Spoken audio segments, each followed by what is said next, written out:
Sa Lanao del Norte, daghang lungsod na ang dunay mananaog sa lokal nga kandidato.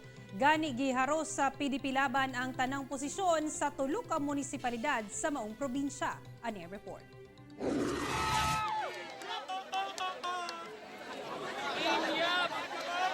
Kagabi pa lang, nagmaya na ang mga supporters sa Team Yap. Din giharos nila ang tanang posisyon sa maong lungsod.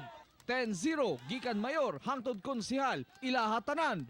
Daog pagkamayor sila Tata Yap og bisi niini nga si Cesar Yap. Ang mga tanang mga kabos akong dalon nilang tingog diri sa wana sa konseho. Wala ko ga-expect kanit tanan pero salamat kay sa mga katawan sila. 10-0. 10-0. Salamat kayo. Sa lungsod sa Munay, daog ang pambato sa PDP laban nga sila Rakama Andamama og bisi niini nga si Abdul Aziz Batingulo. Sa Kapatagan, 10-0 gihapon, daog ang grupo sa PDP laban nga sila Barry Baguio og vice nining si Benji Baguio. Sa Nunungan, Landslide usab, 10-0, daog ang PDP laban nga sila Marcos Mamay og bisi nining nga si John Kawasa.